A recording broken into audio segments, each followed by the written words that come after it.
Costello, what's the matter? Gee, Abbott, something terrible happened. My Aunt May got all mixed up. She gave her dog her medicine and took the dog's medicine by mistake. That's awful. What effect did it have? Now the dog sits on Uncle Mike's lap, and Aunt May is out chasing rabbits. Well, never mind your Aunt May. How did you like that date I fixed up for you last night? Wasn't she a lovely girl? Oh, lovely girl. Brother, was that dame knock-kneed? Oh, she wasn't so knock-kneed. No. When we were walking down Hollywood Boulevard, one knee said to the other, I let you pass first the last time. Now give me a chance. Well, did you have a good time? Well, first I took her to Sarah's for dinner. That cost $31. Then I bought her a box of chocolates. That cost $4. Then I took her to the movies. That cost $2. Then I took her home, and she slammed the door right in my face. She did? That's gratitude for you, after all the money she spent on me. Costello, running around every night with a different girl is no good. Someday, you're going to get in trouble. Not me, Abbott. When it comes to women, I'm smart. No woman has pinned anything on me since I was a baby. Costello, how could you be so stupid? Why don't you be more like me? Like you? Then who would tell the jokes?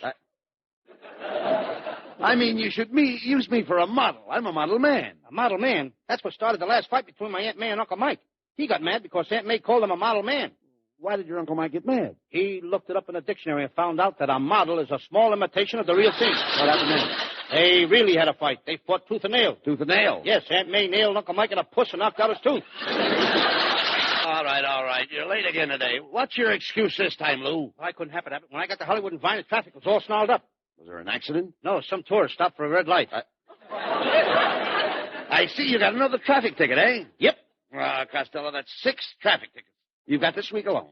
How do you account for that? Well, Sunday I couldn't get the car out of the garage.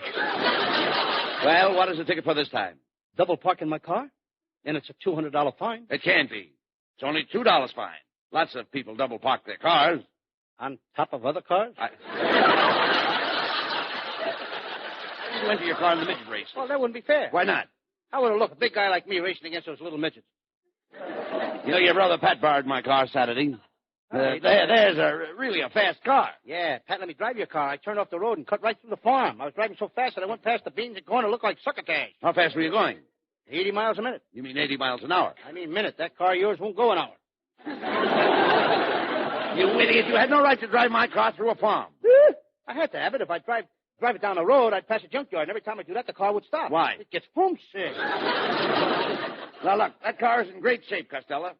If you drove that car into a race, you'd go like thunder across the finish line. Thunder is right. Every time I stop the motor, the windows fall out of the house across the street. No, that's ridiculous. That car's in fine shape. Why, I haven't paid a dime on that car for repairs in 10 months. Yeah, that's what the repairman told me. He said you were a deadbeat.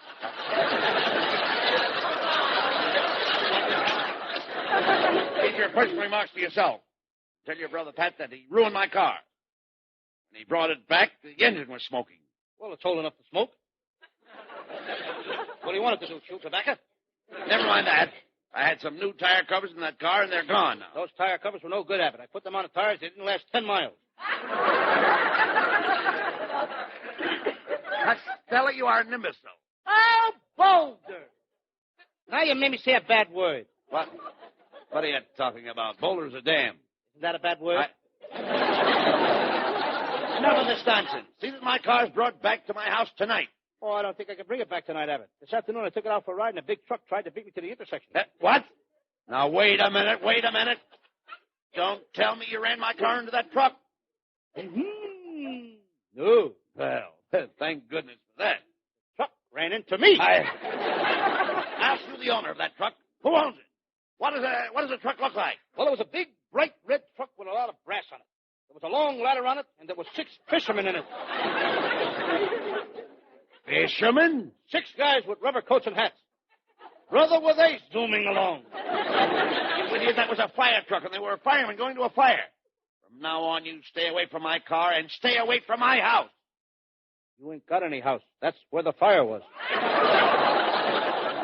This is terrible. You wrecked my car, then my house burns down. Oh, it's a lucky thing I still have some money in the bank. You ain't got any money in the bank either. What? While everybody was watching a fire at your house, the bank was robbed. Well,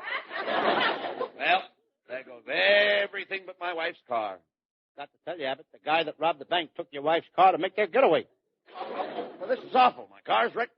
My house is burned down. My money's been stolen. The only thing I have left in the world is my darling little wife. That's the part I forgot to tell you about. The guys that robbed the bank kidnapped your wife, and if you want her back, you'll have to pay them $20,000 ransom. Yep. Hey, which one of you guys is Bud Abbott? I am. Well, I'm the guy that kidnapped your wife. Look, mister, I haven't got $20,000. You want your wife back, don't you? Oh, yes, I do, but I haven't got $20,000. Well, you have now. What do you mean? Listen, me and my partners talked it over, and we're willing to pay you $20,000 to take her off our hands. Don't do it, Abbott. What do you mean? Abbott, do you realize how bad these guys are stuck? They got your wife. They'll pay more than $20,000 to get rid of that old turkey. Now, let me handle this. Look, mister, Abbott is willing to take his wife back, but it's going to cost you $30,000. You drive a hard bargain, Fatso. Well, here's the $30,000. Hey, Charlie, bring her in. Oh, hello, buddy. I've just had the most exciting experience. These two charming boys have been driving me around all over town. Come on, Charlie, before this jerk changes his mind. You're a sucker, Abbott. We could have got $40,000. Quiet, Costello. Betty, darling, do you realize who those two men were? They were bandits. They were bad men. Oh, I thought they were pretty good. Oh, the little one kissed me.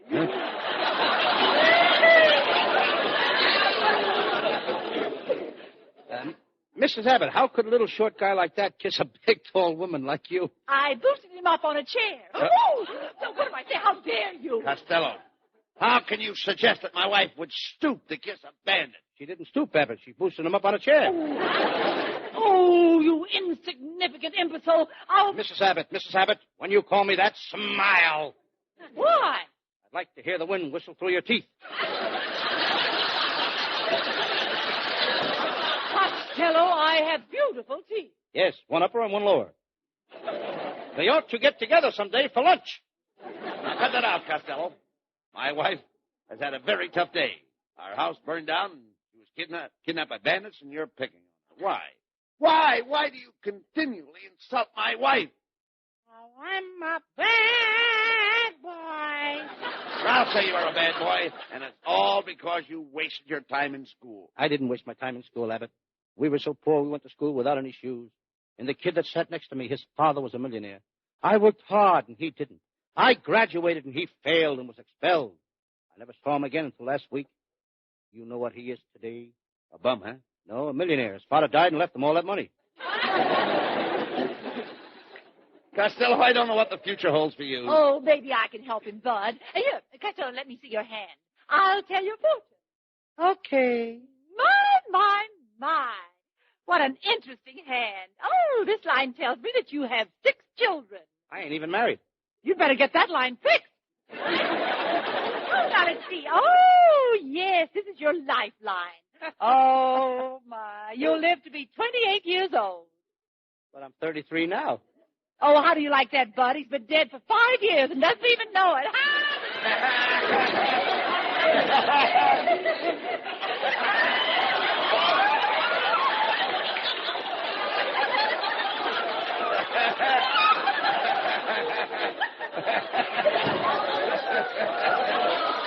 Well, you certainly mopped the place up with him that time. You know how to handle him, dear. Oh, you always mop up with him. You're the one that knows how to handle him. But I insist you mopped up with him today. You know how to handle him. Ladies and gentlemen, you have just heard from a couple of old mop handles. Oh, goodbye.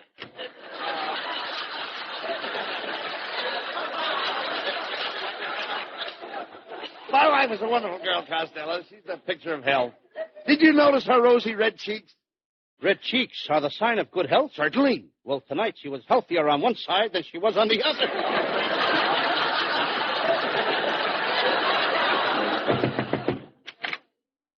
Pardon me, gentlemen. Which one of you is Costello? I am Lou Costello. The boys of the Legion have been listening to your program, Costello, and we have decided to make you a member of the Legion. Costello, do you realize what an honor this is? Ah, then you accept? You will join the Legion? Oh, sure. I'll be very, very happy to join the Legion. Good. Be at this address in an hour, and we will make you members. Goodbye. Abbott, you ought to be proud of me. Think of it. I'm going to be a member of the Legion. Someday I may be head of that Legion. I may even get to be a big politician. I can see myself now at the meeting at the Big Four. Me, Lana Turner, Hedy Lamarr, and Betty Grable. Wait a minute. What about Etley, de Gaulle, and Stalin? Let them get their own girls.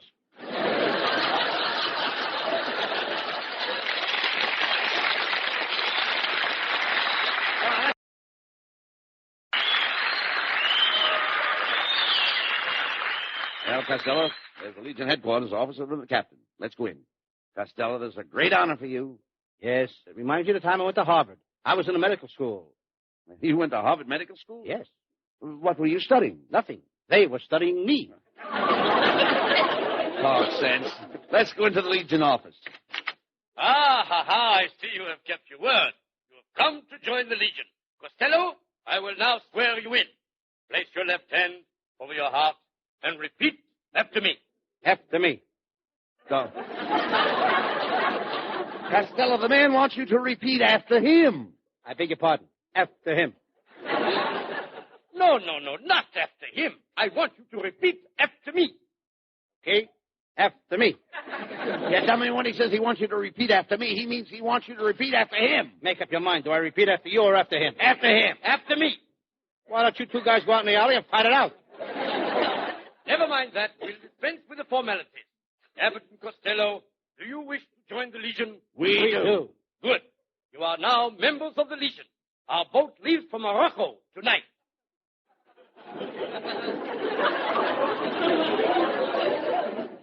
I didn't know the American Legion was having a convention in Morocco. What American Legion? You just joined the Foreign Legion. Get going.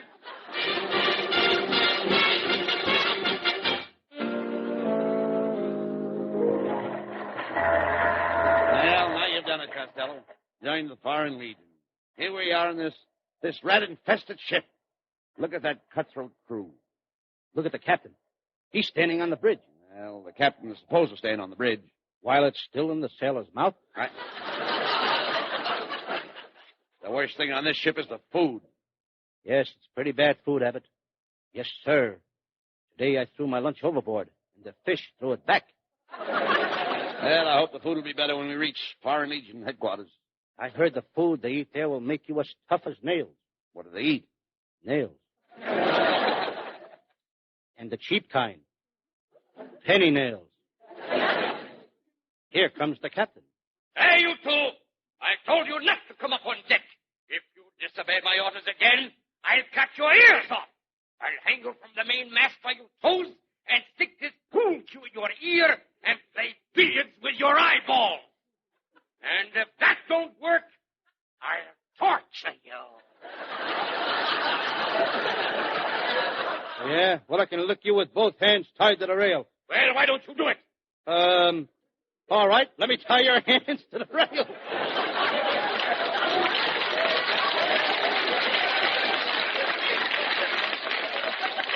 Costello, are you afraid of this guy?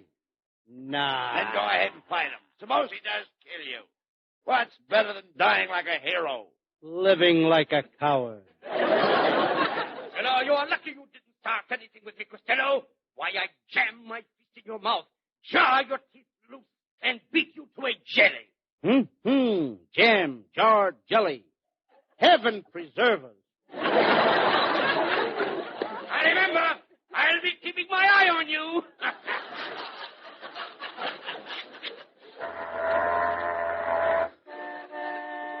What was that? The ship must be going around the horn.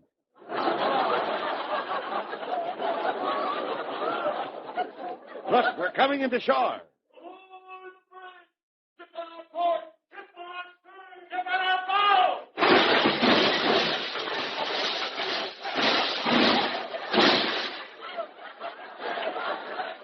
Ship on our ship.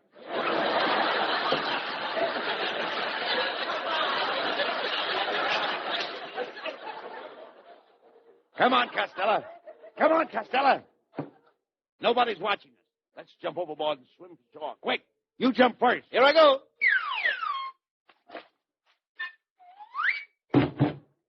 Costello, you just jumped into the water. How'd you get back on deck here again? Abbott, did you ever back into a swordfish? Oh, come on.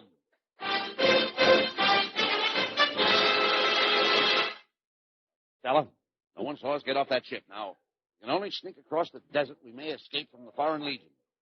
Abbott, I know the best way to escape. We'll take a boat and go up the Nylon River. Oh,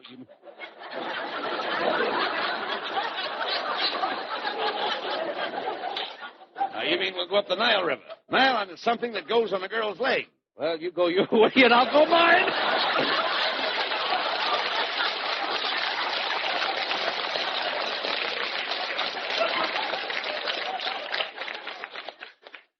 Crossing the desert is dangerous, Lou. The heat may affect your mind. You may even see a mirage. I used to go steady with a mirage. Yeah, dummy, a mirage is something that you can see, but you can't get your hands on. That's her. She was crazy about me. Crazy without you? She loved me. She come from a city in Turkey. I can't remember the name. Istanbul? No, Abbott, it's the truth. Oh, no, I said Istanbul. And I said Istanbul, it's the truth. She was probably Turkish. Did she have an accent? No, but she talked through her nose and she had a cold. Boy, could she keep up a running conversation. Where did you meet this girl? She was a dancer in a nightclub. She did the dance of the 7 veils. Monday night, she would take off the first veil. Tuesday, she'd take off the second veil. Wednesday, the 3rd veil, and Thursday, the 4th veil. Did the place do any business? Sunday night, you couldn't get into the joint. People couldn't wait till she took off that 7th veil to see the beautiful mink coat she wore under it. Oh, talk sense. Costello, there's no one around. Now, we've got to buy a camel and cross the desert. I'll ask this guy where we can buy a camel. Pardon me, sir. Could you tell us where we can buy a camel? Don't bother me, Bud. I just escaped from the Foreign Legion. I went home. My wife ran away with my best friend. They took all my money and burned my house down. If that happened to me, I would have cut my throat. Why do you think I'm whispering?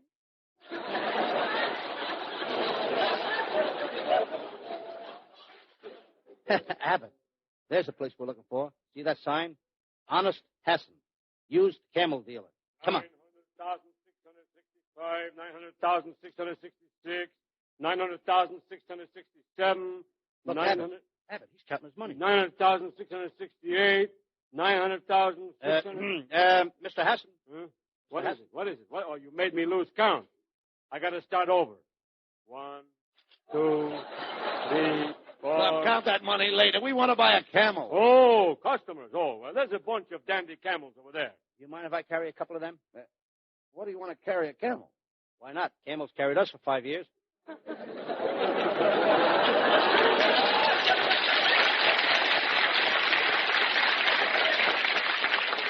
All right, boys. What kind of a camel you want, huh?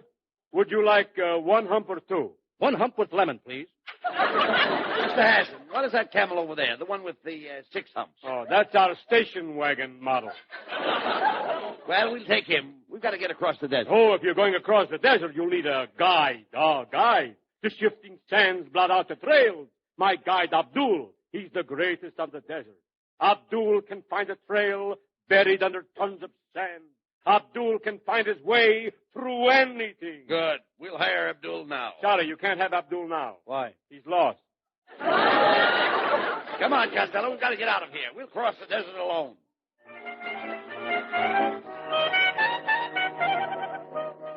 Abbott, we've been on this desert for 5 days. I can't stand it any longer. It's so hot. You go on without me. I'm only holding you back. My life is worthless anyway. We both can't make it. You have more to live for than I. Abbott, my beloved friend. Go on without me. I'll stay here and die. No, don't say it, Abbott. Don't say it. I'm going to stay here and die. Nothing you can say will make me change my mind. But, all right, you talk me into it. I'll go with you.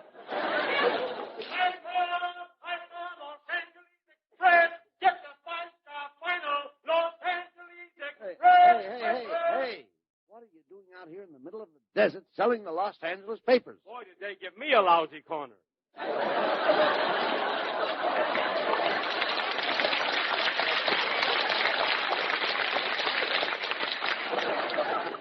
Costello, we only had some towels to put over our heads to protect us from the heat. Hey, look. There are 3 beautiful girls coming toward us. One is wearing a towel for a scarf. Grab it. Okay, I got it. The other one is wearing a towel for a turban. Okay, I got it. The other one is wearing... Okay, I got it. What's that? She was wearing a towel for a towel. Costello, this girl is beautiful. Look, she's wearing a veil over her face. Gee, you're pretty. Why are you wearing that veil over your face? It's the customs of the country. Anything else you'd like to know? How do I get through the customs?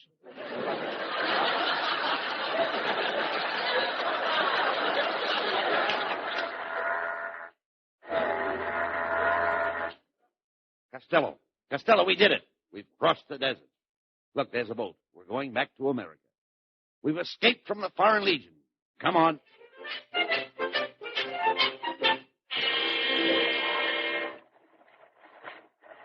Well, Costello, we've been at sea for 3 days now. I wonder when we get home. I'll ask the captain. Hey, Captain, when does this boat get to America? This boat is not going to America. We are taking prisoners to the Foreign Legion. That did it, Abbott. I'm diving overboard.